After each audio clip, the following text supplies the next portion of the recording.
만성염증과 관계가 있는 겁니다. 이 만성염증 반응은요, 급노화하고 밀접한 관계가 있거든요. 급성과는 달리 약으로 치료하는 게 아니에요. 그래서 제가 체크 포인트를 준비를 했습니다. 어느 날 오랜만에 봤는데 얼굴이 확 늙어 보이는 친구 있죠? 왜 확 늙어 보일까요? 어떤 일이 있었길래 이렇게 확 늙어 보일까요? 나도 그렇게 되면 어떡하지? 오늘은 확 늙어 보이는 얼굴의 공통점에 대해서 좀 파헤쳐 보려고 합니다.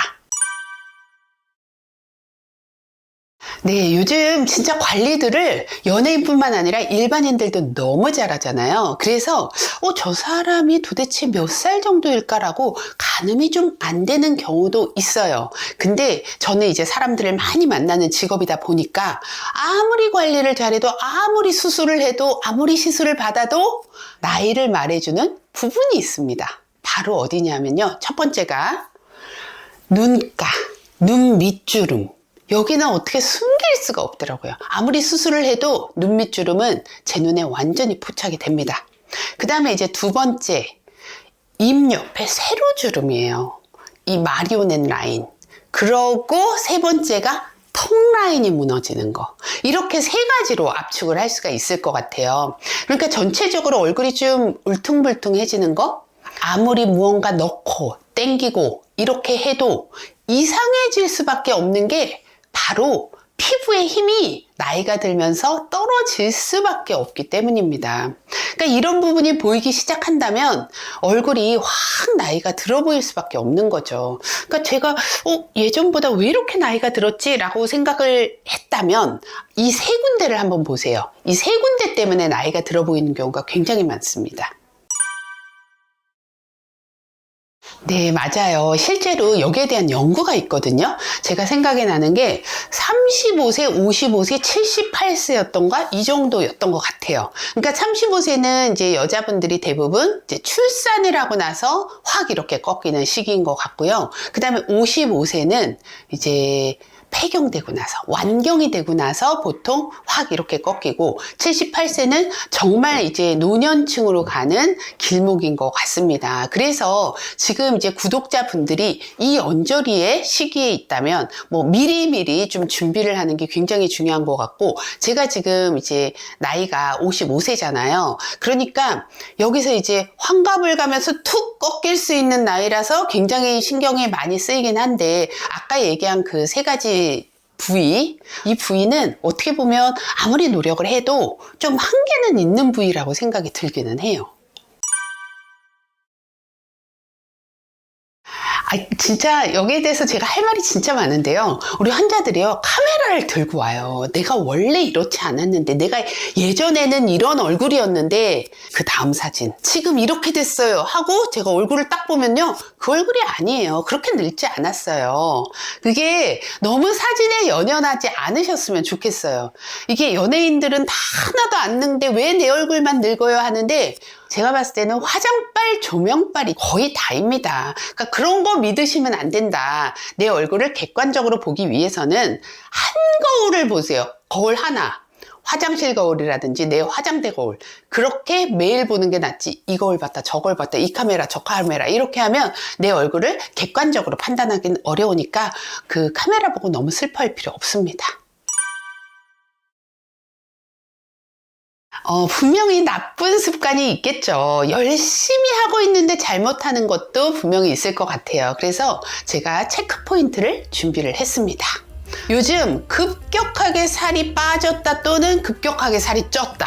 6개월 이내에 5kg 전후의 체중 변동이 있었다. 그 다음에 두 번째, 잠을 잘 못 잔다. 자주 깬다. 세 번째, 스트레스 사건이 있었다. 너무 스트레스 받는 일이 있었다. 네 번째, 흰머리가 늘었다. 머리가 많이 빠진다. 화장품 트러블이 생겼다.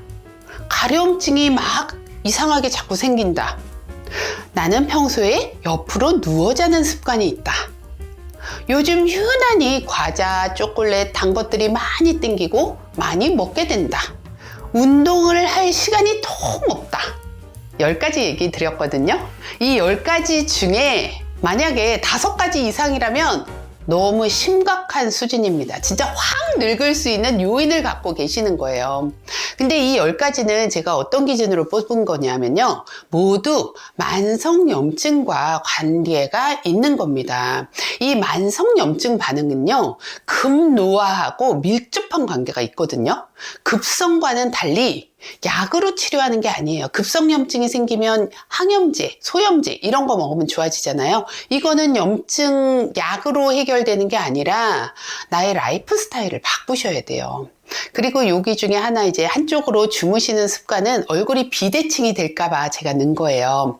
그리고 너무 얼굴 심하게 문지르는 경락 같은 거 이런 거 받고 급노화가 되는 경우도 있으니까 조심하시는 게 좋고요. 이 노화는 막을 수가 없지만 이렇게 급작스럽게 노화되는 만성염증은 내가 노력을 하면서 조금씩 개선을 할 수가 있는 거거든요. 그래서 이 체크 포인트를 기억하면서 식습관 개선, 내 수면 개선 이런 것들을 좀 잘 하시는 게 좋을 것 같습니다. 그래서 개선 포인트는 건조하지 않게 피부를 관리한다. 그 다음에 항상 웃는 얼굴을 유지해서 스트레스를 날려버린다. 똑바로 누워서 잔다. 먹는 습관, 운동 습관, 자는 습관. 너무나 우리 건강과 밀접한 관계가 있죠. 근데 이게요, 피부의 급노화하고도 너무나 깊은 관계가 있습니다. 그리고 이제 요건 플러스 피부과 의사니까, 피부과 전문의니까 내 버젯에 맞춰서 나에게 시술을 좀 하는 것도 저는 나쁘지 않은 것 같아요. 꾸준히 관리하고 실천하는 분들은 서서히 노화되지 급노화가 되는 거는 어느 정도 막을 수는 있다고 생각을 하거든요. 그리고 제가 제일 중요한 거 한 가지 마지막에 얘기한다고 했죠. 이 모든 거를 다 잘한다 하더라도 이거 하나가 없으면 급노화가 되어 보입니다. 바로 뭐냐면요. 바른 자세예요. 아무리 피부가 좋고 주름도 없고 그래도 자세가 이렇게 꾸부정하면 되게 나이 들어 보여요. 동의하세요, 피디님들? 네. 제가 복근하고 허리 근육을 탄탄하게 해서 건강한 자세를 만들어주는 게 내가 젊어 보이는데 진짜 중요한 요소라고 저는 생각을 합니다. 이게 뭐 피부과 의사로서 피부 얘기를 해야지 웬 자세인가 라고 생각을 할 수도 있겠지만 저는요, 피부뿐만 아니라 근육도 잘 챙겨서 급노화를 막는 건강한 우리 생활을 하시면 좋을 것 같습니다. 퓨린 언니 피부과 전문의 김현진이었습니다. 안녕.